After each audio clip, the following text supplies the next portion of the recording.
Hello again, and welcome back. We are now moving to our second panel discussion, the transformation journey, financial markets and EU accession. This panel will address key dimensions of financial sector alignment with EU standards, from trade finance and export competitiveness to infrastructure and innovation financing. I'm pleased to invite Mr. Nicolae Grigore, EU high-level advisor, who will moderate this discussion. Mr. Grigore, the floor is yours. I would like to present as well Ines Rocha, IFC Regional Director for Europe. Dorel Noroc, President of the Moldovan Banks Association. And Mariana Rufa, Executive Director, European Business Association of Moldova.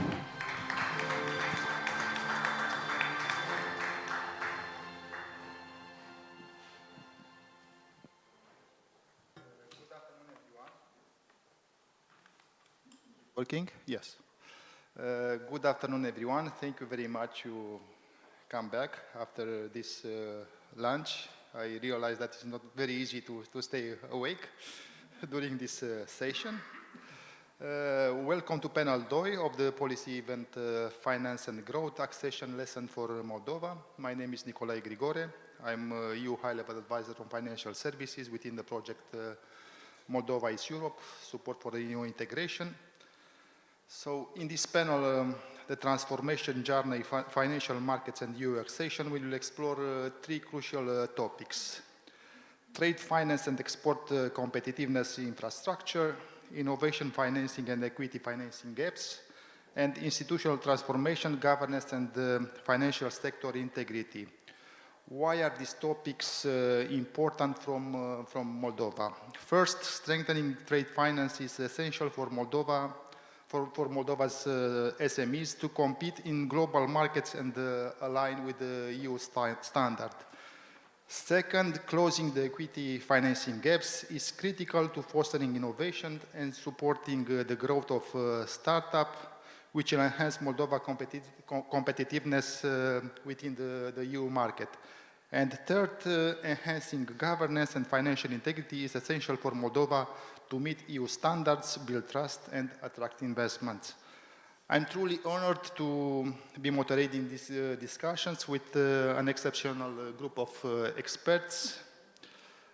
Joining me today are Ines Rocha, Regional Director for Europe, International Financial Cooperation; Mariana Rufa, Executive Director of European Business Association in Moldova; and Dorel Noroc, President of the Moldovan Banking Associations.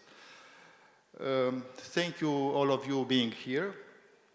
So I think the expertise we have in this panel will help us to navigate through these complex topics, and we will provide a very valuable insight into Moldova, into how Moldova can successfully advance through the EU integration journey.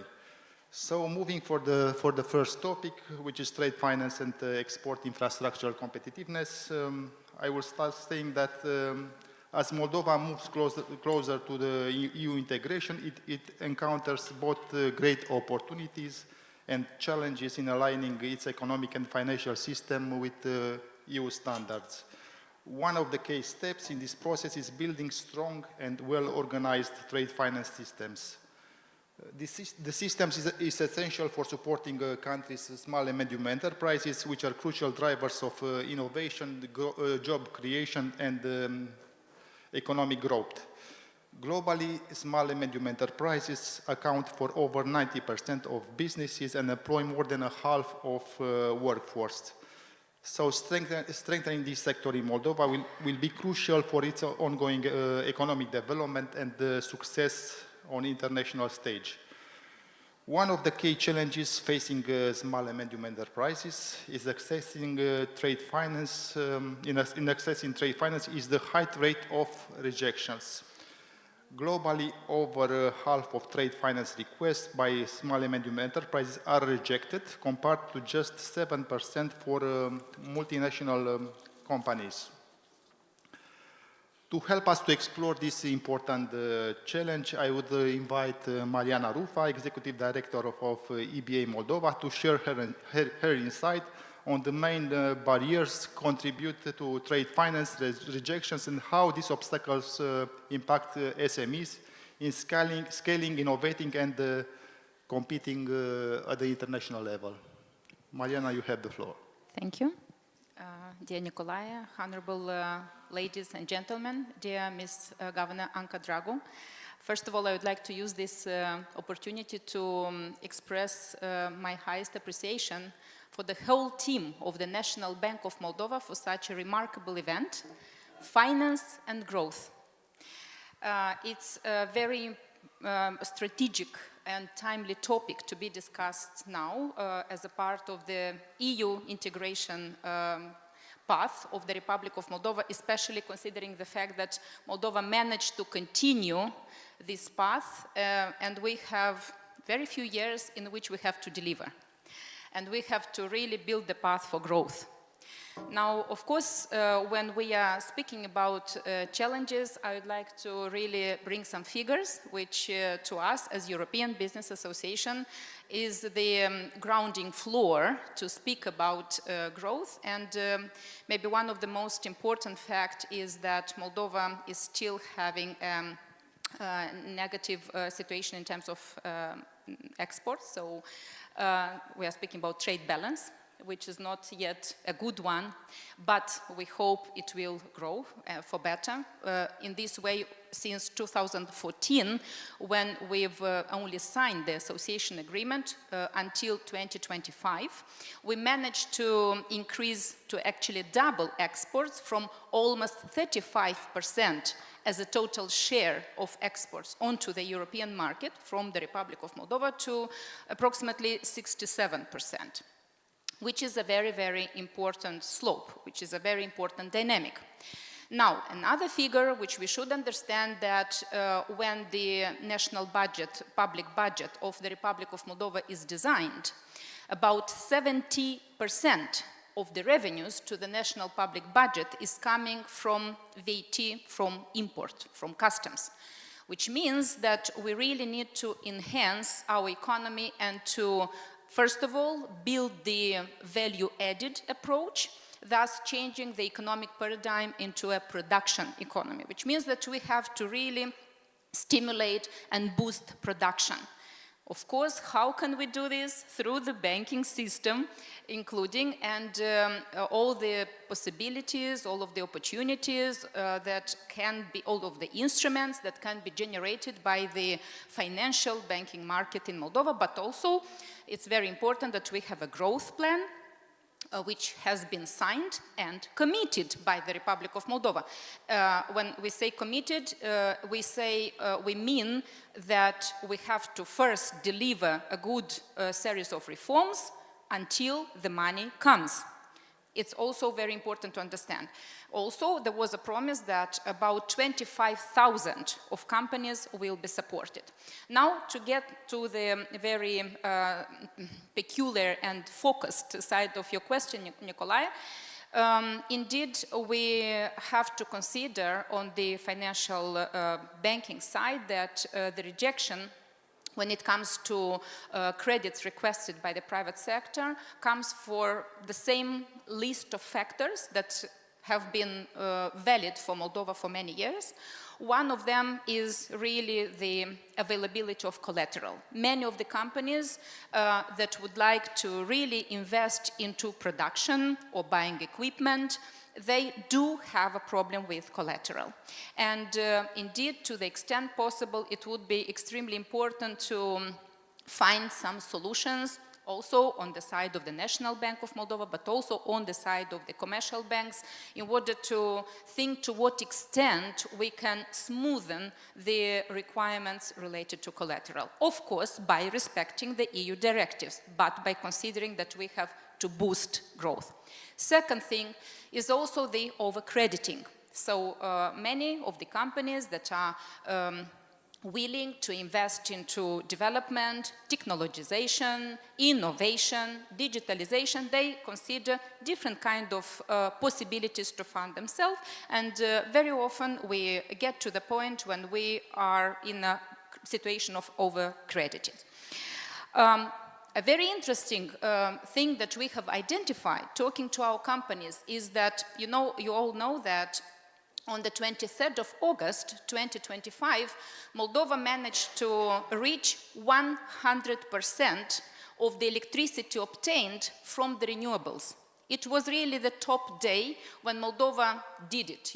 I was extremely proud that we could really bring a revolution by this energy security, which means that many of the industries that reached to that point, they invested over the years. Now, the banks, when they're issuing credits for, granting credits for investment in renewables, they are asking for authorization, land authorization, which is not very easy to be obtained, especially at the local level. That was one very concrete example when the normative framework can be an impediment to the credit granting process, which means that we need really to continue the former government very good initiative, which is about deregulation and, where possible, to cut the business processes or to simplify the business processes related to normative framework in such a way that we enable the businesses to really use their financial opportunities for development. Last but not the least is the financial culture and financial literacy, and a lot of discussion was already took place today, and also Her Excellency, the Commissioner, mentioned how important is to really develop and promote financial literacy, because you all know, dear colleagues from the banking sector, that especially at the regional level, there are very often small and medium enterprises that do their accounting system is done by an accountant who has 20 companies at her or his responsibility. That's the reality.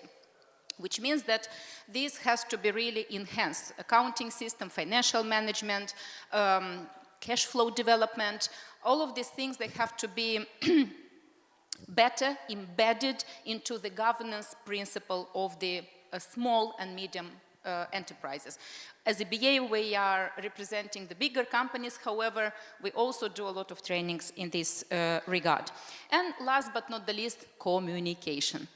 I do believe that dialogue and communication between the financial sector and the company can become a very strong catalyzer for a successful cooperation.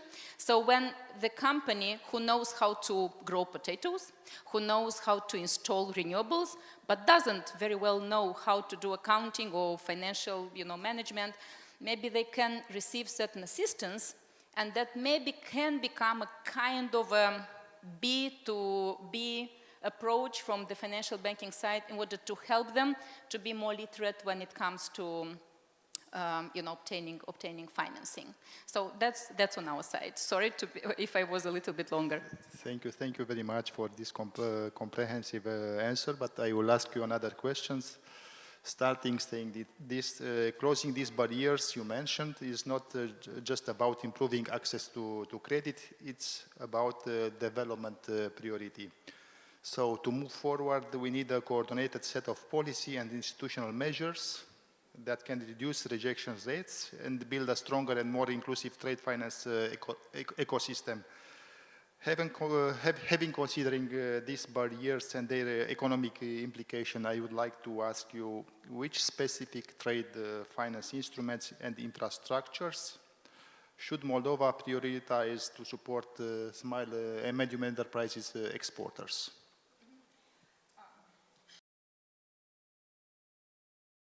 Short answer is short money. Longer answer, of course, is to continue. I've mentioned that, but I will mention this once again. It is important to continue the deregulation reform, because deregulation will generate simplification processes, business digitalization of relation between public authorities and businesses, and it will become a very, it will simply generate simpler communication and interaction, and access to more opportunities for the private sector. Secondly, I will also ODA, which is the National Organization for Entrepreneurial Development, is a very important body in the Republic of Moldova that has been accredited with the role of supporting the private sector. And all of the donors, and here I wanted to address the donors, can use this institution to diversify programs that exist for the private sector. We should not also forget, and this is a very important point to mention, that the law on the companies has been changed. So now the threshold on the number of employees and on the size of the companies has been changed. So it means that even bigger companies can apply to at ODA. The point was that the variety of this program has to be expanded. Unfortunately, the situation as for now is that people apply, the money finishes, and people don't receive money. So we should have this ongoing flow of those programs which are for demand and a better regard.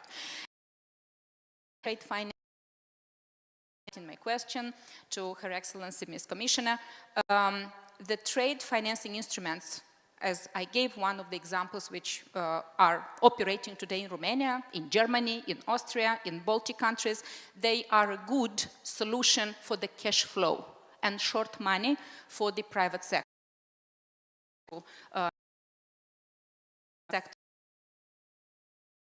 So that's another reason that we need to really focus extremely efficiently on the continuing of the justice sector so as to make the trade financing instruments, bilet la ordin and accreditives and things like that, to make them work well. Otherwise, we will fail. So, thank you very much for your answer. So I would like to say that supporting SMEs expand their exports and integrate more deeply with international markets also required strengthening the institution. Here, referring to the specific which can provide risk mitigation tools, partial guarantees, and capacity building support, as well as private banks, which are essential for delivering these financial products to meet SMEs' needs. In this context, I would like to ask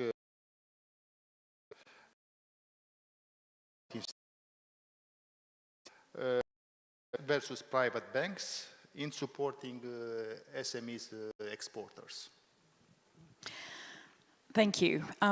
So the first thing I would say is that public institutions need to team up with private banks to support SMEs. It's a very efficient way for doing it because at large MDBs such as World Bank and others, we don't have the granularity and the network of access as local banks have. So really this partnership is essential to allow for a more efficient way to operate with the SMEs in complementarity with some, but it's definitely the best way to reach out to, in particular to the lower level, so the sort of the micro and smaller side or spectrum of the SMEs. In terms of supporting SMEs that look into export and growth beyond borders, so we have the trade facilitation programs. I mean, the World Bank IFC has the Global Trade Facilitation Program, the EBRD has the TFP program, and these are really useful, critical programs to support trade by partnering again with local banks. In fact, in Moldova, we have a couple of banks that have joined, but globally, for example, we have over 230 banks that we operate. The other instrument that can be used is supply chain finance, so working with aggregators to incorporate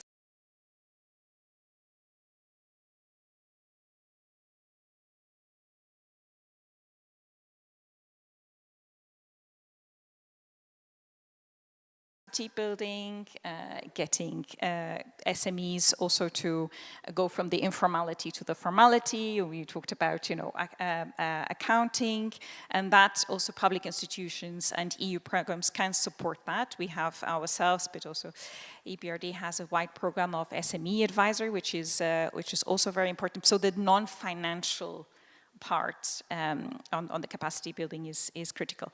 And finally, just in terms of the authorities, and here I would like to really congratulate Governor Drago for her leadership. In the path towards accession, even if you're not within, there is quite a lot of benefits that that path can bring to businesses, to SMEs. So, for example, the recent operating partner now with SEPA that has just been established is a critical point that will allow for less costly and more efficient payments when you are an exporter. So also the local institutions have a key role within the reforms, helping on these things. We also talked about, improving insolvency framework, collateral scoring for SMEs, which is also very, very critical also as a path for the reforms to promote better access to finance to SMEs. Thank you. So private banks is also part of this process. So I would like to ask Dorel Noroc, from the banking sector perspective, how can European integration accelerate financial intermediation for small and medium enterprises through the EU accession process, and which additional financial services would enhance the competitiveness of Moldova's small and medium enterprises? Thank you, Nico. Good afternoon to everyone. First of all, I would like to express my gratitude to the entire team of national banks for organizing this event. We had also a special event in September, now in October. Now we are thinking what will be next. I also would like to thank you, Madame Drago, for warm words on the introductions. It was very special for us. And SEPA is a perfect example of public-private partnership, and we did it. You know very well, in January and February, when we discussed about SEPA, we took this project like a national objective, not a commercial one. This is why I think we did it very well. In a half of a year, we managed to connect with SEPA, and now we can benefit of full advantage of this type of payment. And I am very proud when I discuss with some people. Yesterday I discussed with Romanian people and say, look, I can transfer through SEPA. It's very, very simple for me. But come back to your question, Nico. From bank seats, I think European Union integrations does three simple but very powerful things for SMEs. It makes money cheaper, it's a long-term financing, and it's faster to move. Around these three things, European integration also add some tools that we need to finance more firms, inclusive like smallest, newest, and risky ones. And this is wonderful. I also want to say a few words about actual situation, where we are in terms of financing SMEs, and you will see that we are doing very well. Yeah? Over the last 5 years, the SME lending increased significantly. It's about 70% per year. 70% per year, I think it's a huge one for SMEs. From 60 billion lei in 2021, and in 2025 we will have 29 billion lei, only for SMEs. I think this is a huge increase, and we are proud of this. Also one more figures, very interesting figures. In October, the total banking loan will pass 100 billion lei in economy. lift this to credit to GDP. In 2025, it will be 29%. I want to remember you in 2021, we had 23%. And I saw a very nice graph in the morning. You see a correlation between credit to GDP ratios and also a correlation between credit to GDP ratio and GDP per capita. It's a quite nice correlation, and we are very happy that we managed to progress in this field. And of course, the progress is the result of better corporate governance in the banks, a healthy competition among the banks. Also, we see an increasing trust in banks that come from the population. And of course, and not the least, good collaboration with public authority, of government, of national banks. And this is the result for the last five years, I will say. But we must be honest, and we should understand that keeping this high growth rate of financing by 17%, it is very hard because our national resources are limited, and we know this. And this is exactly where European Union help us. Yeah, we'll remove these limits, and by connecting to financial European market, and only our constraints will be the demand that will come from the company. I'm sure about this.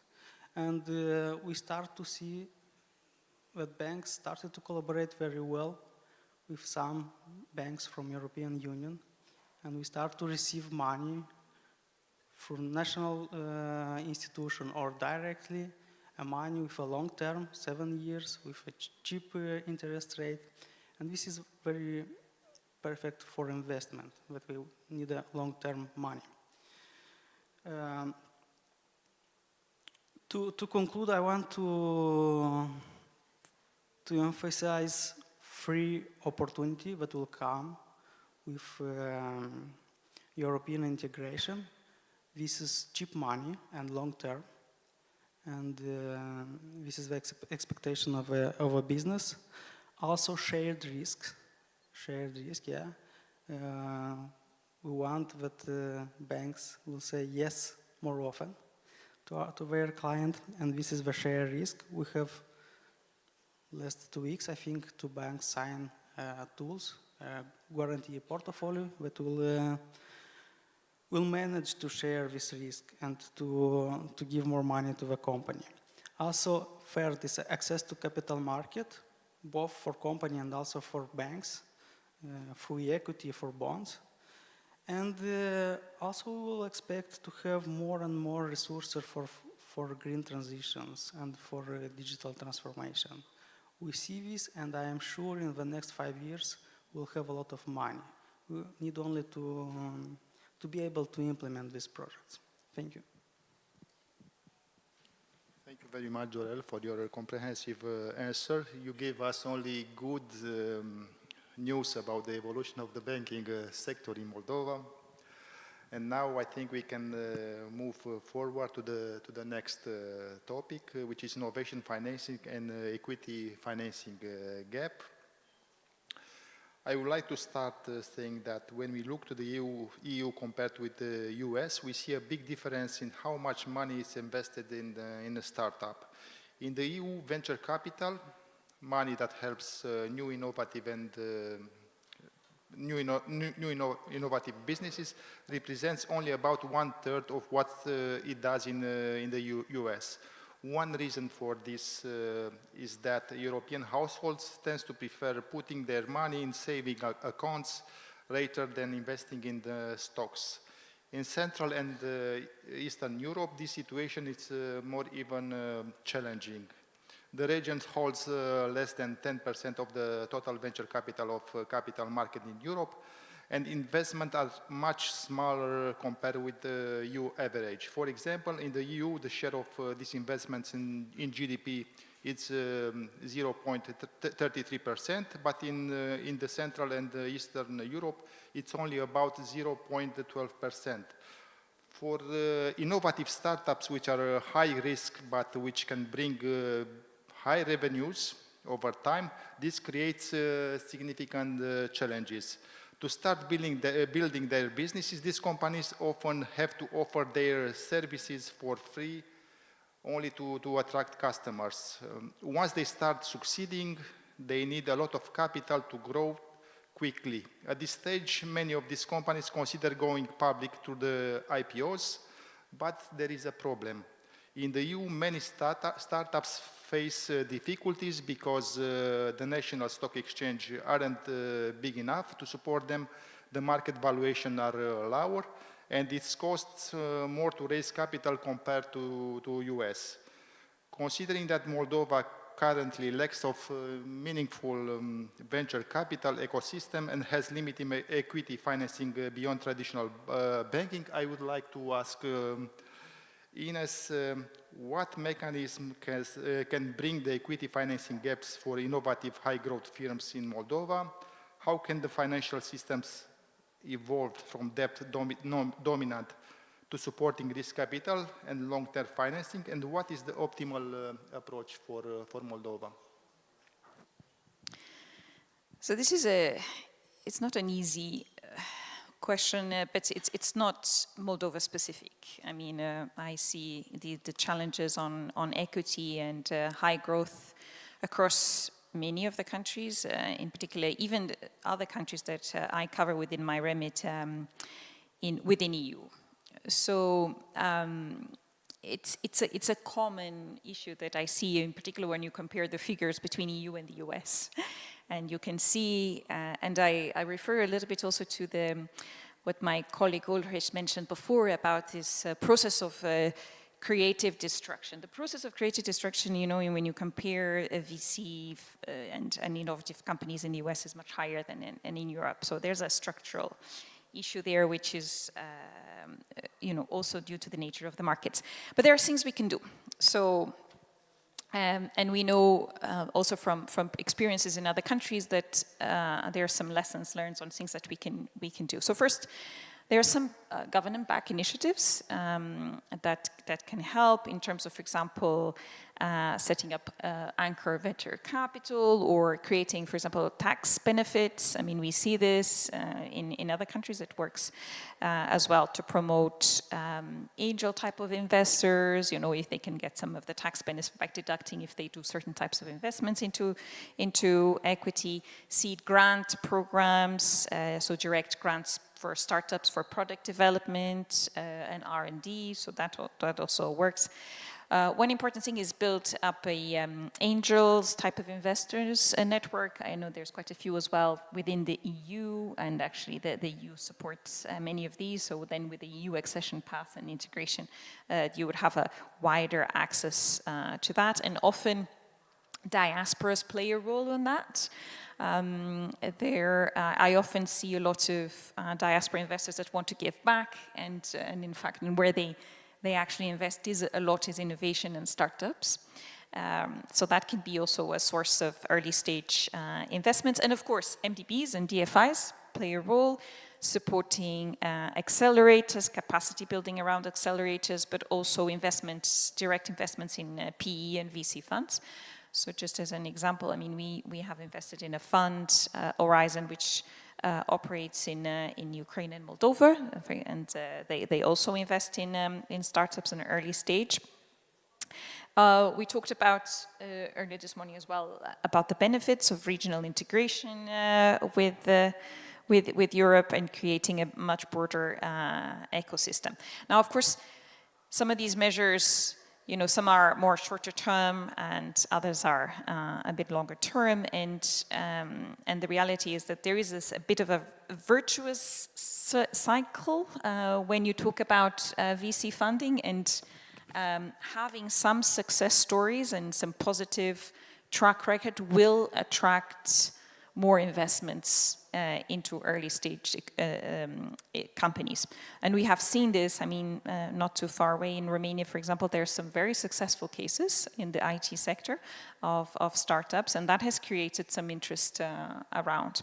So, you know, with time, I mean, you need to build up. It's not a very easy, you know, answer, and you will not have immediate solutions. But the combination of MDBs works with some of the grant support, with support from the government, and into the EU path of integration, I mean, will lead to a growth in this market. In connection with what you said, I was reading these days a study initiated by the European Commission in order to identify barriers to scaling up funds investing in innovative companies. So this study was published in September 2025 and highlighted legal, regulatory, tax and market factors that hinder venture capital investments and fundraising. Key barriers mentioned in the studies also include regulatory fragmentation, supervisory divergence, institutional risk aversion, and geographical concentration of capital. I would like to ask you, what specific barriers to scaling up funds investing in innovative companies do you see in Moldova, and what steps should we take to address them in the context of the EU integration?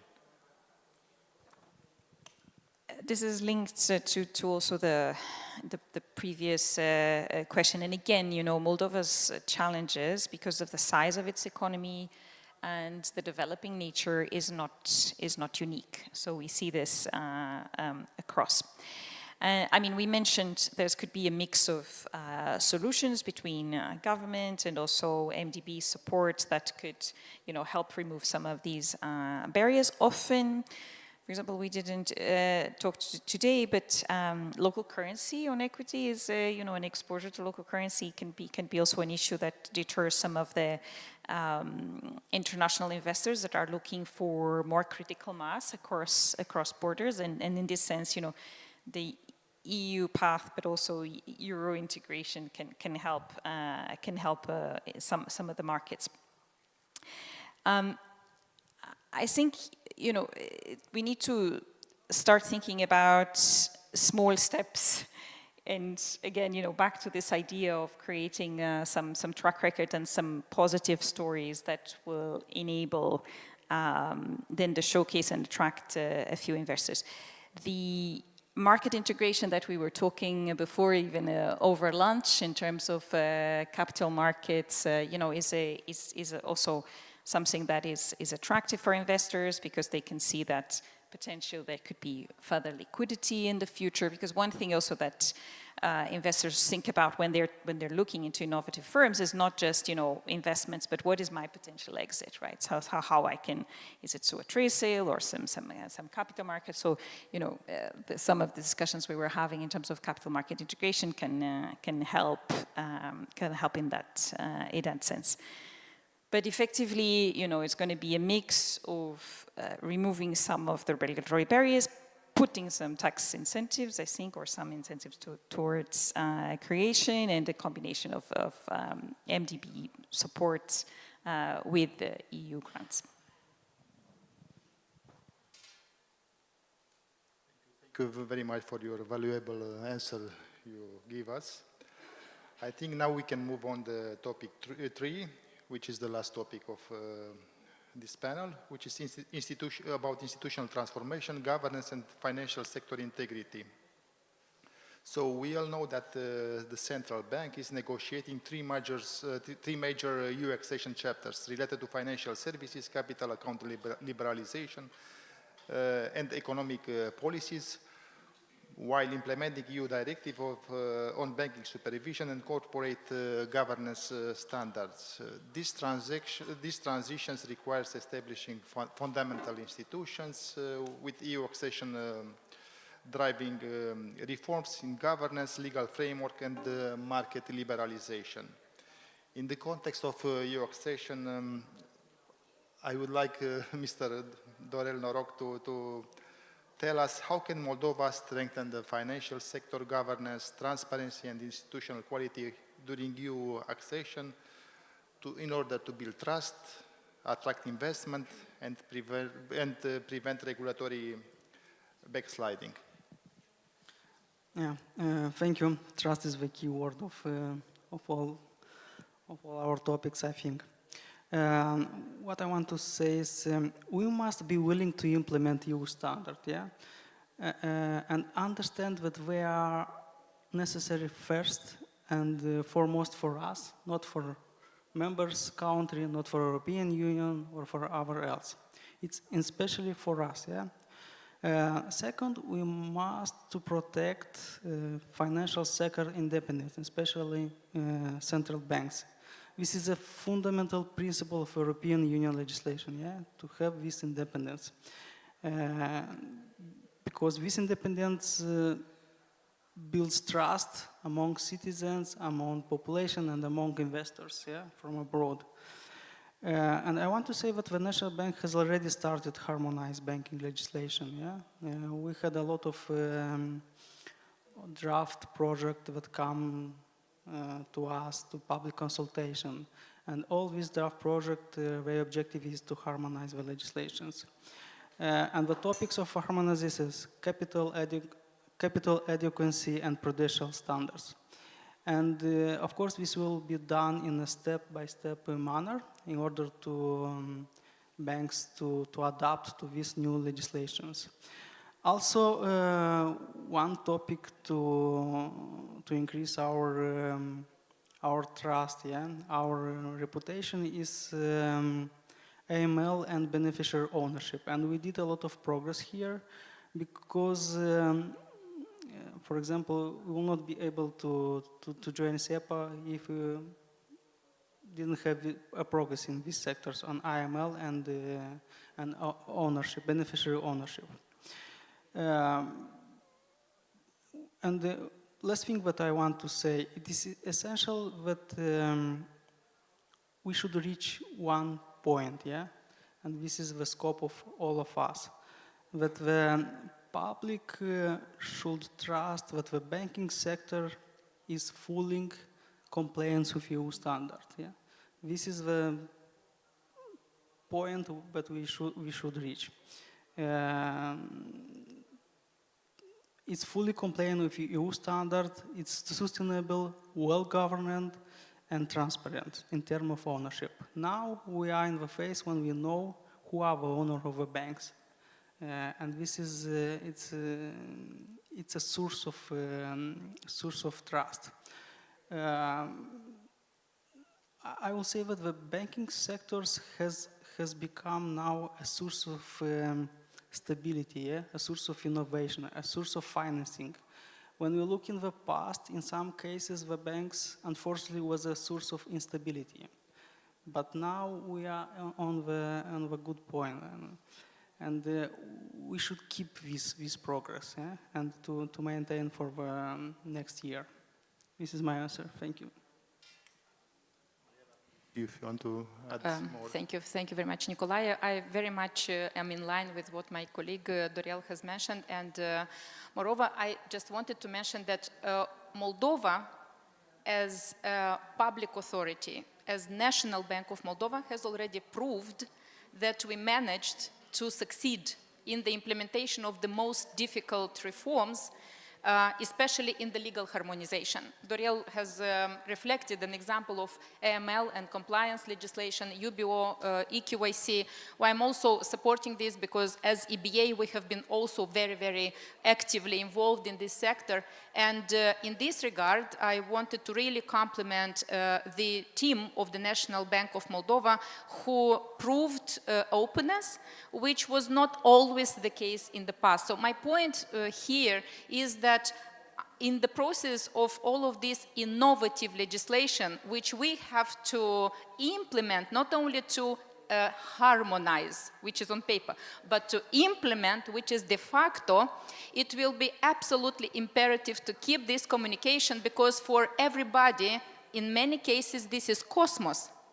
You know, especially for the implementation teams in the commercial banks, When we speak about AML and compliance, when they have to refuse a private entity because the AML is not in line, or compliance is not in line, or the UBO is not clear, and then, you know, the private entity goes back and doesn't understand why, I mean, why my money is not clean, or so there will be a need for a lot of communication in order to make people clear about what was implemented, why was implemented, and why a benefit will be you know, obtained in the end. And another example would be GDPR. Now GDPR and AI is coming.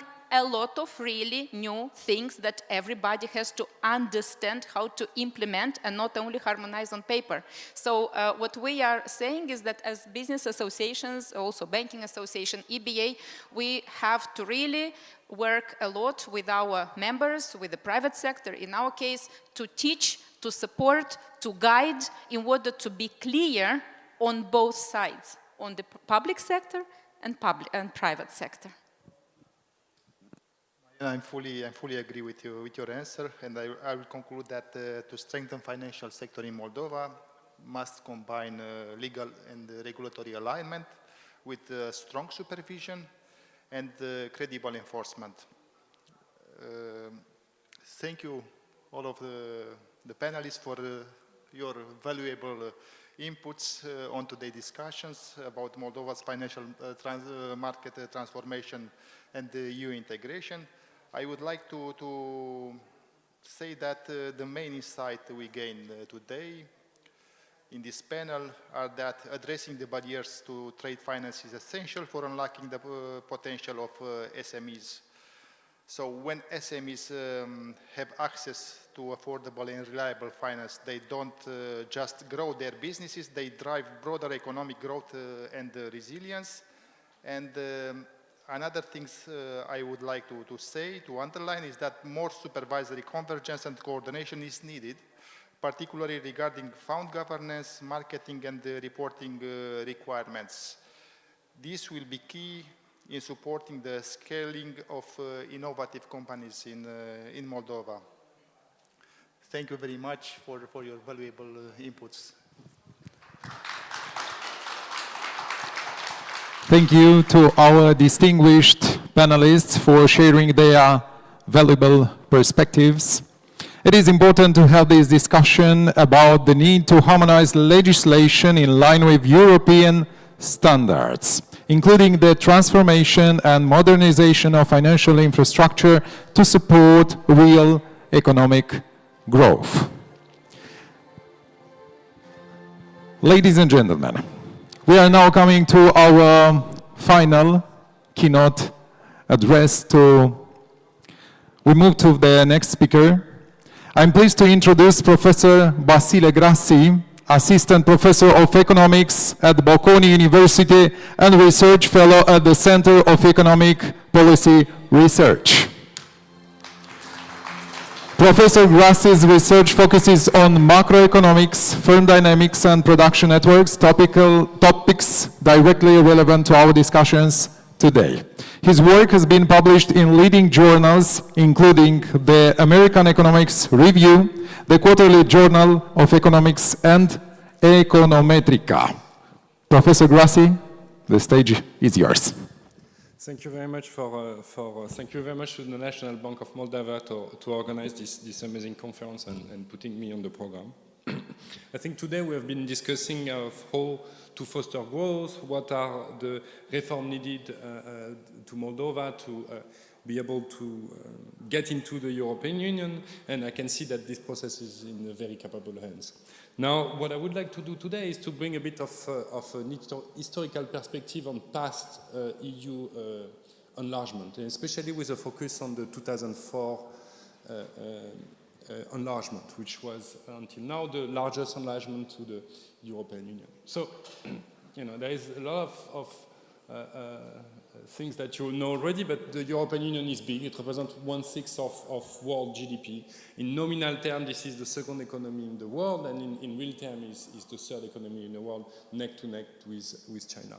And in 2004, 10 countries joined the European Union. So here in blue, you have the EU 15, what I'm going to call the EU 15 for today's talk, which are the countries that were members of the European Union before 2004, and in yellow this is what I'm going to call the EU 2004, which is the 10 countries that joined the European Union in 2004.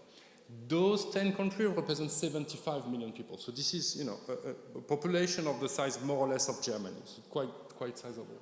And interestingly, by looking at GDP per capita numbers, so this graph on the x-axis you have time, and the y-axis you have GDP per capita in real term, in PPP term, expressed in US dollar, for all the countries that joined in 2004 with the color line.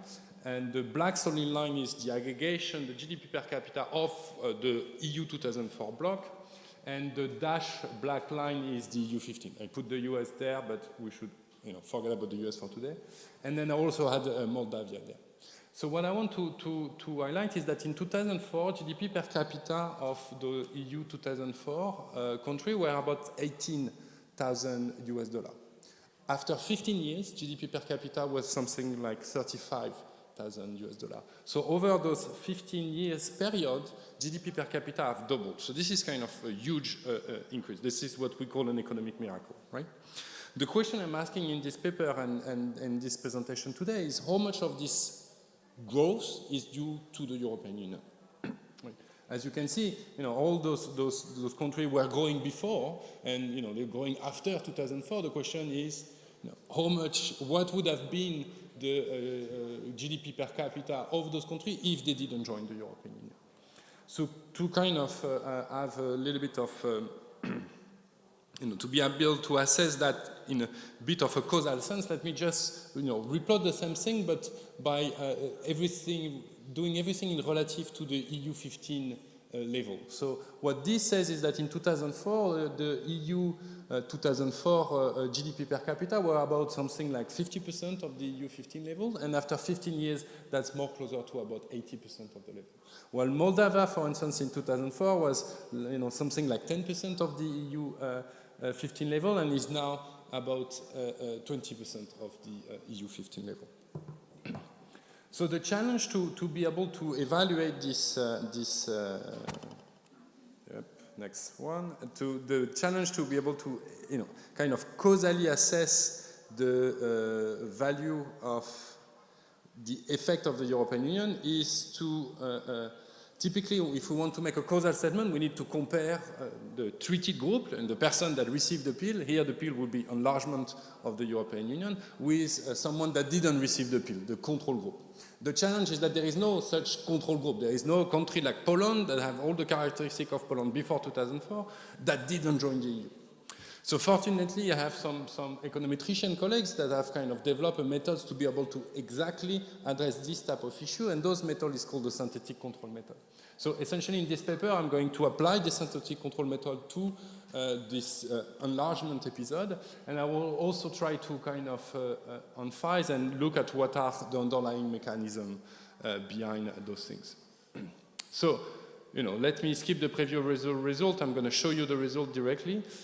And I'm going to first, the rest of my talk is going to be organized the following way. I'm going to first, briefly give you some institutional detail about the adhesion process that you all actually know better than me. Then I'll show you the result for the EU 2004. So what is the effect of the European Union enlargement on the EU 2004, but I'm also going to try to evaluate what are the effects of this enlargement on previous members of the European Union. Was it good for France and Germany that this enlargement happened? Then I'll try to explore the mechanism and try to figure out what was, the driver of this extra growth. So so the institutional the adhesion process, as you probably know, since the Maastricht Treaty, there was a possibility of enlargement to the east. And in that Maastricht Treaty, there was something that was designed, which is called the Copenhagen criteria. So if you want to become a member of the European Union, you have to satisfy a bunch of criteria. You have to be a democracy, you have to be a functioning market economy, and you have to have implemented all the rules and standards and policy that make the body of the EU law. So by the time you join the European Union, your country from a legal perspective and institutional perspective should be at the standard of the European Union. So while this possibility of enlargement was established in the Maastricht Treaty, it was kind of unclear that this enlargement will effectively happen. Talking to older EU policymakers that were active at that time, my understanding is that until the 2000, until the financial framework for the period 2000-2006 was put in place, it was unclear that this enlargement happened. But as soon as we agreed on the money, it was clear that the enlargement happened, and then the 1st of May 2024, the 10 countries formally joined the European Union. So the data I'm going to use are essentially Penn World Table data, and let me just so because I'm an economic professor, I have to show you an equation. So this is the equation slide. So this is to explain what this synthetic control method is, right? So the basic idea is that you observe GDP per capita of the treated unit, the one that's going to receive the pill, is going to be either the EU 2004, either the EU 15, and then you observe the same variable for a bunch of countries that never received the pill. That's those countries, I'm going to call them the donor pool. The whole name of the game is to try to evaluate what would have been the GDP per capita of the treated unit if they didn't take the pill. And the way we're going to estimate that is by constructing an estimator of this not joining the pill GDP per capita as a weighted average of some country from the donor pool. Right? So rather than comparing the EU 2004 to one country, we're going to compare the EU 2004 to a synthetic of other countries. You're going to take a arm of South Korea, the head of Norway, and the legs of Costa Rica to compare and evaluate the differences. My econometrician colleagues have shown that this is kind of a sensible way to evaluate causal effect. So how do we choose those weights? Let me skip that. We're going to choose those weights to match GDP per capita before the adhesion date. So matching the GDP per capita between 1991 and 2003. There is many alternative ways that I've also explored, but that's kind of the simplest and very robust way. The donor pool I'm going to use is going to be OECD countries that never joined the European Union. So here is the list of countries from which we're going to take body parts, if you like. Let me show you the result for the EU 2004. So this is kind of the main picture of the paper. So the solid black line, this is the data. The GDP per capita in the EU 2004, that's the same figure I showed you at the very beginning. The dashed line here is the synthetic EU 2004. So that's the dynamic of what would have been GDP per capita for those EU 2004 countries if they didn't join the European Union. And we constructed the dashed line as a weighted average of a bunch of countries, and where we choose the weight such that the line before 2004, so before the vertical red line, such that those two lines are as close as possible. What this figure says is that if the European Union didn't enlarge to those countries in 2004, then GDP per capita in 2019, which is the end of my sample here, would have been 33% lower. So the gap between the black and the solid line is the EU effect. So I just want you to pause and to evaluate how big this is. You take 75 million people through a peaceful process of a set of reform. You make those 75 million people, this is the size of Germany, and you make them 33% richer, right? So that's huge in the sense that, and it's not just an economic miracle, but this is a man-made, peaceful economic miracle that hopefully we can reproduce now in Moldova, for instance. So that was the effect on the EU 2004. We might wonder, okay, what are the body parts that we use to those constructed this dashed line? And the body part that we use to construct this dashed line is 77% of Costa Rica, 13% of South Korea, and a dash of Norway to compute this weighted average. So the question now is, okay, maybe that was great to generate growth in those countries to make those 75 million people richer, but maybe that was at a cost for previous member of the EU 15. So I apply exactly the same methodology with exactly the same specification, but rather than the country taking the pills being the 10 new countries, this is now the country that used to be member of the European Union in 2004. So the EU 15. So the same methodology gave the following result. Again, the solid line is the GDP per capita in the EU 15, and the dashed line is what would have been the GDP per capita in the EU 15 if the enlargement didn't happen. Again, this dashed line is constructed such that the two lines are very close to each other before 2004. And what this graph says is that the dashed line and the solid line are essentially undistinguishable even after 15 years. So this is just to say that this enlargement didn't reveal any statistically significant change in EU 15 GDP per capita.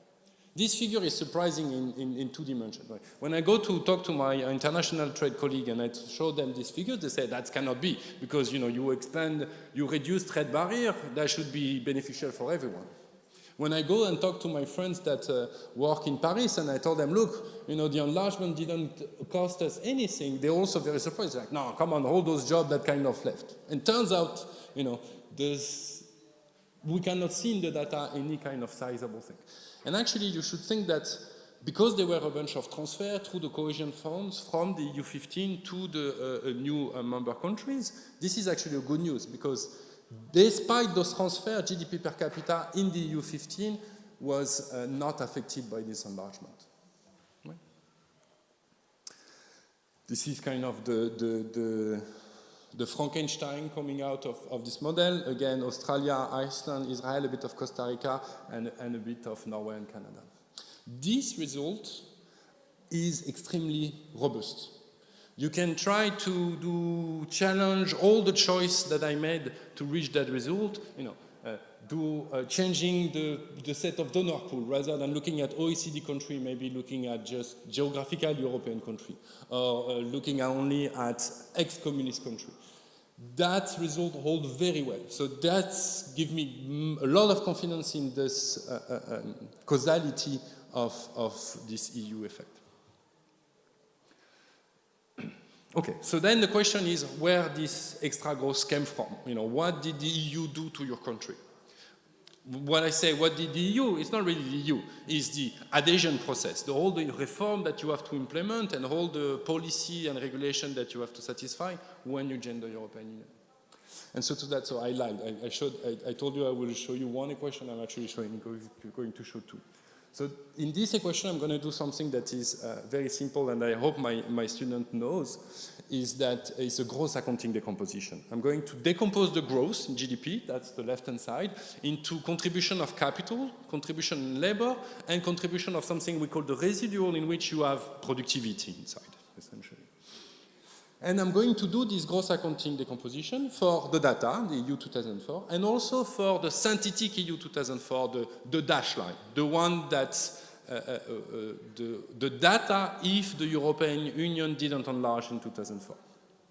And what you can see is that GDP have been growing twice faster in EU 2004 than what it would have been if there were no enlargement.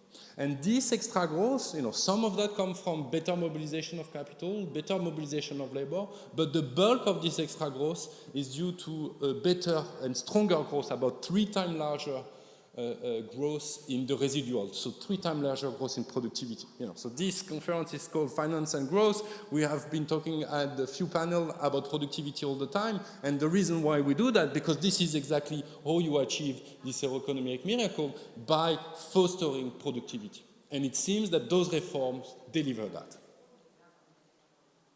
Okay, so now I'm going to try to explore the mechanism in a much more, by just looking at the data. So I'm going to show you a bunch of variables for all those countries, for the EU 2004, for the EU 15, and also for all, whenever it was available, I had Moldova to these graphs. So this is the investment rate. So how much investment is done over GDP for those countries. And again, this is very similar to the first figures I showed you earlier. All the color lines are countries of this 2000 that were part of this 2004 enlargement. The red line is Moldova, the solid line is the EU 2004, the one of interest, and the dashed line, black one, is the EU 15, and the Gray one is OECD countries. Right? So what this says is that, you know, maybe there was a bit of stronger investment as a share of GDP before 2004 and the financial crisis, but it doesn't look like there is strong change in this variable before and after the adhesion. And this is also true for some other variable like a consumption share. So this is the consumption as a share of GDP, right, for all those countries. Not that Moldova has kind of a big spike and the consumption share of GDP is very high. That could typically be for remittance from the money received by migrants, right? That shows up as consumption when people spend it, but it doesn't show up as GDP. So it affects only the numerator and not the denominator. Then after consumption, I'm going to show you a share of government spending over GDP. And again, for all those countries, it looks like the convergence to, you know, EU or at least to a stable level happened before 2004. So essentially all the period that Moldova is living now, by kind of, you know, converging toward EU 2004 level, this seems to be kind of, you know, happening before the formal adhesion. Interestingly, so this is like the same thing for trade. Interestingly, something very peculiar, and I think that is kind of very interesting, happened to the employment rate. So let me show you, this is the employment rate. So the number of people employed over the total population for all those countries, normalized and compared to the EU 15 level, right? If you focus on the black line, you know, what you can see is that employment level in the early 90s were very high. I mean, there was a communist country, everyone was essentially working. And as kind of growth happened, and then, you know, the 90s and the early 2000s, and then the employment rate was kind of going down. Before going up, back up to levels similar that it was in the early 2000s. So by now, in 2019, I mean, employment rate in the EU 2004 is very close to what it is in the EU 15. This is the smoking gun of reallocation. Think that in the early 90s, everyone was working in firms that were not so productive. Then those firms closed up. Those workers moved to different firms. And now those workers, they work in firms that are more productive. Productivity increase, everyone is richer. It looks that for Moldova, the first part of that process have happened, but that the employment rate stayed low until 2019. Again, my data is finishing in 2019, so I'm pretty sure that if I was plotting the figure after, the employment rate is start picking up, although it started to pick up a little bit kind of in between 2000 and 2015. Right? So what this figure essentially says is that this growth process is accompanied with a lot of reallocation of factors. And one best way to show that is to also look at productivity. So this is TFP, you know, again, this is TFP that I didn't estimate. This is estimated by the Penworld table, right? The data before 1993 are a bit missing for some of those countries, so maybe you want to focus on after 1994 or 1995. And what you can see is that the black solid line, so the EU 2004 level, TFP level compared to the EU 15, which was about 70% in the late 90s and early 2000s, have since 2004 catch up almost with the EU 15 level. So now TFP is about 90% of the TFP level in the EU 15. That's also happening to Moldova. It looks like TFP is going up, so you know whatever you guys are implementing since the early 2000s, it starts to pay off by higher productivity. Another measure of allocation of factor is various measures of misallocation. So I'm going to show you now numbers that are not for Moldova because I cannot find them. That is coming up from a data set called CompNet that essentially compute measure of moments of the distribution of some firm level information. And those moments, so here is going to be the standard deviation of MRPK, so the dispersion of marginal revenue product of capital. This is, you know, I understand this is kind of a complicated word, but the idea is that the smaller is this dispersion, the better the allocation of factor is. And what those graphs shows is that whatever measure of misallocation you use, all of those are kind of similar measure. You can see that after the adhesion, the allocation of factor have been getting better. Right? It's kind of hard to see that before 2004 because the data are a bit lacking, but if anything, it looks like the level of misallocation was very high. After 2004, around 2004, there is a big dip into this level of misallocation, and afterwards, there is an improvement of the allocation of factor along the way, which is exactly, the result of kind of those implementing those reforms that allow to better allocation of factors. Okay, so this is essentially my last slide with some results.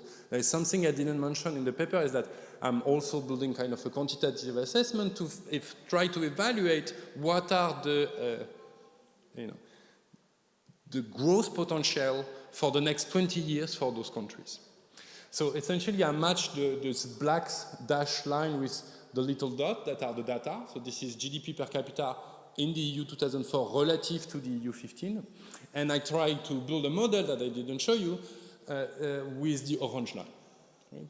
So on the x-axis, you have the number of years since the adhesion. So what this graph says is that according to the orange line, so that orange line will be what will be the GDP per capita in the EU 2004 in the next 20 years. It seems that GDP per capita have already reached 73% of their potential after 15 years, so in 2019. And it means that it will need 20 more years to go all the way to this, to reach 96% of the whole potential. So this is kind of a good news. It's kind of a bit sweet and sour in the sense that there is a good news that most of the growth have been happening. It looks like the next 20-year growth in those EU 2004 countries are not going to be as good as they were. And especially this exercise, this quantitative exercise, allow also me to kind of evaluate what will be the end game. So how much GDP per capita there will be, let's say in 100 years compared to the EU 15, and still, those calculations that are still very much work in progress, so, don't quote me on that, they will probably change next week. It looks like the GDP per capita in the EU 2004 country will still be lower than the one in the EU 15 ever in 100 years. If nothing happened, right? If those EU 2004 countries are still able to implement kind of pro-market reform that foster productivity, that foster innovation, that foster creative destruction, then maybe, I hope my prediction will be wrong. Okay, so that's essentially it. Let me conclude by saying that according to my calculation, there is huge gain of joining the European Union, about 33% higher GDP per capita after 15 years, right? So all the work that we've been doing today, that you've been doing in the last few years, this is for something. And this is not for peanuts, this is for something huge. 33% higher, this is enormous, okay? And that represents about half of the increase in GDP per capita between 2004 and 2019, right? So remember, my first number I gave you was GDP per capita was moved from 18,000 to 36,000. Half of that difference could be attributed to those reforms, to those EU. So if someone tells you, it's like, look, the EU doesn't do anything, those countries would have grown. Yes, those countries would have grown, but they would have grown at a pace twice smaller than what they actually did, okay? That seems to be without any cost for the previous member. I gave an aggregate number, it might be some heterogeneity, maybe it was good for Germany and it was bad for France, but overall, that seems to be at no cost from previous members. So this is a no-brainer, this is what we should be doing, right? And hopefully we are doing it. The main kind of mechanism, it seems to be through productivity, as we were discussing today, and especially to a better allocation of factors, right? Still, it's not yet enough to get all the way to EU 15 level, according to my calculation. Again, I hope to be wrong, and that's kind of help to fostering further reform. So once in the European Union, you should not stop trying those implementing pro-competitive reforms. And all of this I think is very important. I don't have to say that here because there is currently 9 countries that are candidates to the European Union, including Moldova and including Ukraine. Thank you very much. Thank you, Professor Grassi, for your presentation. As we conclude today's workshop, we have heard compelling insights on productivity, convergence, financial market transformation, and the institutional reforms that underpin sustainable growth. To bring together the key themes of our discussions and offer reflections on the path forward, I'm honored again to invite Mrs. Anca Dragu, Governor of the National Bank of Moldova.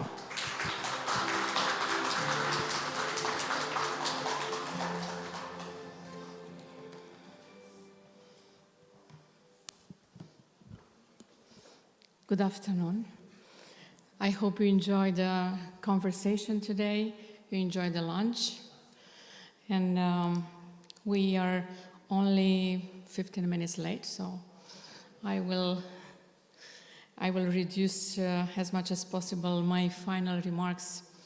First of all, I want to thank you for spending this day with us, and I hope that ideas discussed here are useful and will be useful, and we will continue this dialogue. How we see us here at the Central Bank of Moldova? We see us in few capacities. We have several hats we put simultaneously sometimes on our head. First of all, we see us as a catalyst of discussions, of ideas, of the dialogue, of understanding each other. Yes, finance matters for growth a lot. Schumpeter said a long time ago. But it takes two to tango. We need the private sector, we need the banks, we need the companies, and we need smart, wise supervisors and regulators. And as Mrs. Rufa said earlier about implementing the EU acquis communautaire, yes, also for us it's difficult to draft it and to calibrate it to the particular situations of our economy, then to discuss with you, to reach agreement with you, and then to implement, and to monitor the implementation, and to find fine-tunings to the regulation that we are implementing. But for this, we need you.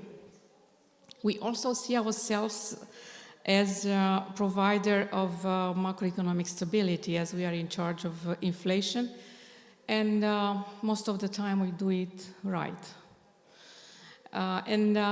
If we created a good macroeconomic environment, we create the appetite for investors, the trust and predictability for our so much beloved investors.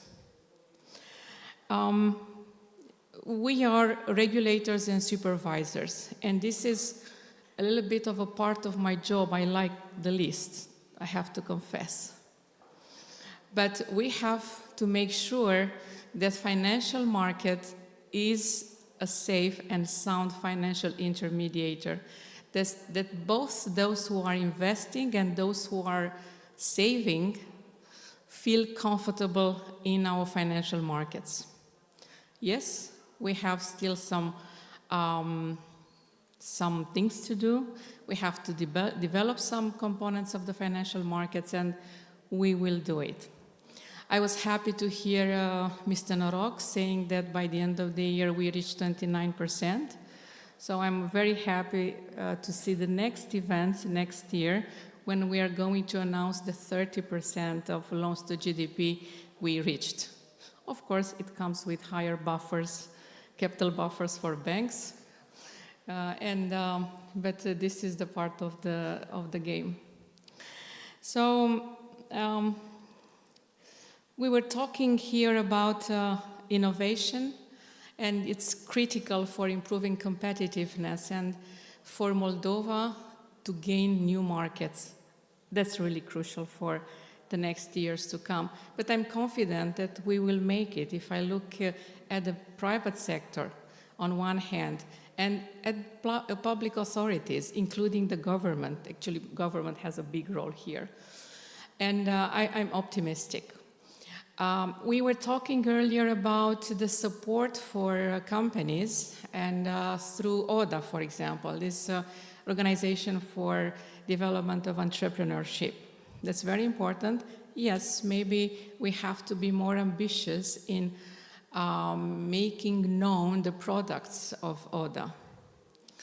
Maybe we can be more ambitious in finding solutions for having companies more bankable and to be more lovable for the banking sector.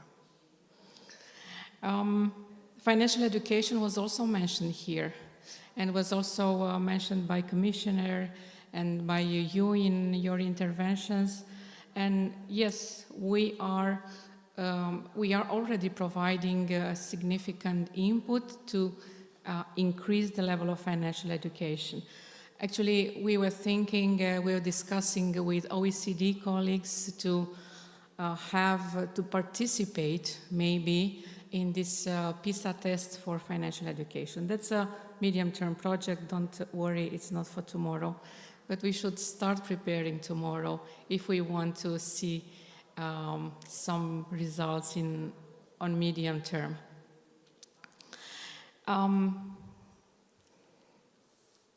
Yes, finance and growth are very much linked. Finance is stimulating growth, but moreover, big markets and reforms of the European Union are amplifying this relationship between finance and growth.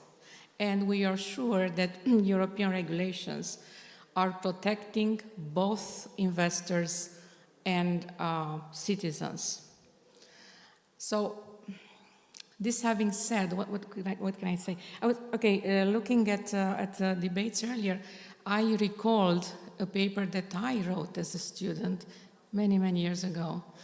And it was, the name was Finance and Growth, and I was looking at the case of Central Eastern European countries. Of course, at that time, data were really scarce, but still I was able to prove that the depth of the market, the sophistication, the size of the market counts for growth. If we add on top of it all reforms at the level of EU, we are really very high.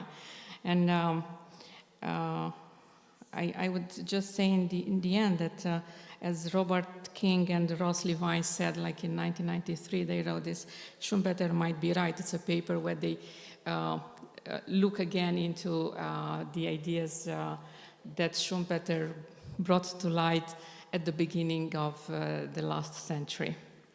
So, new times, old ideas, new context, savings and investment union we have nowadays, that this is really the catalyst for increasing sustainable growth in our countries.